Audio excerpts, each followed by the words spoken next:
Welcome back to Short Times. Today I am going to walk you through the movie The Secret in Their Eyes from 2009, written and directed by Juan José Campanella. So, let's begin. The movie opens with Benjamin Esposito, a retired federal agent who wants to publish a book on a strange case he worked on 25 years ago. To get more information about those case files, Benjamin visits Irene, who was chief of the department during the period of the case and is now a judge. Following that, the story is taken back to 1974, where Benjamin gets involved in the investigation of the crime of a young woman who was brutally raped and murdered inside her house in a Buenos Aires neighborhood. Ricardo Morales, her widowed husband, is shocked by the news. Later, Benjamin promises him that he will track down the murderer and bring him to justice. During the investigation's difficult period, he receives assistance from his alcoholic assistant, Pablo Sandoval, and a newcomer,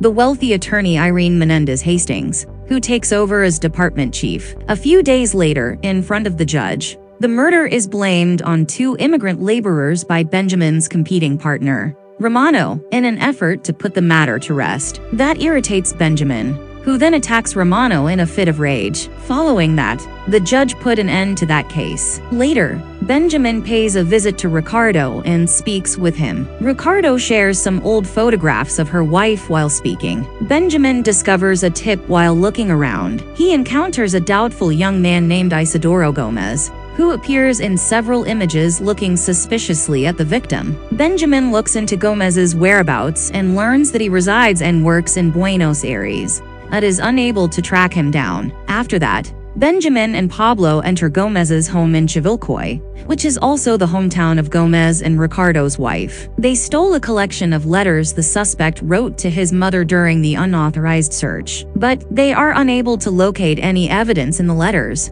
and their visit just gets them into trouble with their superiors. Due to Ricardo's irresponsible call to Gomez's mother during his desperate attempt to find his wife's killer, Gomez is still at large. Eventually, the case was also closed. Later in 1975, Benjamin locates Ricardo in a Retiro train station and learns that he was looking for Gomez in various stations. Upon that, Benjamin persuades Menendez to resume the inquiry. A few days later, Pablo finally discovers a fresh tip. A customer in the pub recognizes the various names stated in the letters as belonging to different racing club soccer players. Following his identification as a racing club fan, Benjamin and Pablo attend a soccer match between Racing Club and Hurricane in the hopes of capturing Gomez. They find him among the crowd with the help of police officer Molinari and his men, but a sudden goal causes enough distraction for Gomez to flee. During the chase, Gomez nearly disappears,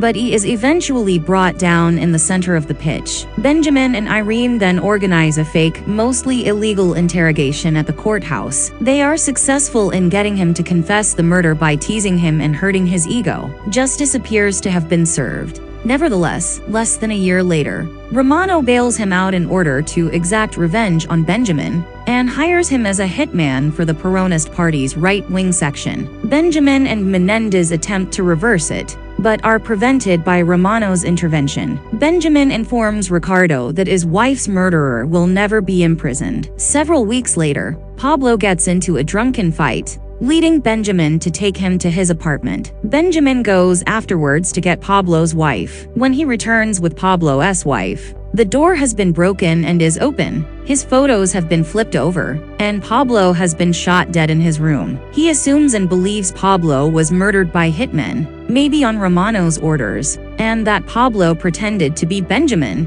and gave his life in protection of his friend. Benjamin then assumed that he could be the next possible target. As a result, he fears for his life. Moreover, the courthouse transfers him to Jujuy province. Following that, it's clear that Benjamin and Irene love each other, but they do not even express it. Later, Benjamin saw Irene at the station, and he bade her a heartfelt goodbye before leaving for the station. In 1985, when Benjamin returned to Buenos Aires, he discovered Irene married and with 2 children, while Gomez had vanished. In 1999, Benjamin tries to figure out what's going on and pays a visit to Ricardo, who moved to an isolated house in a remote section of Buenos Aires province in 1975. Ricardo is first irritated by Benjamin's questioning about how he found peace, knowing that the perpetrator was free. Ricardo soon reveals that, following Benjamin's friend's death, he kidnapped and murdered Gomez. Benjamin then departs. Later,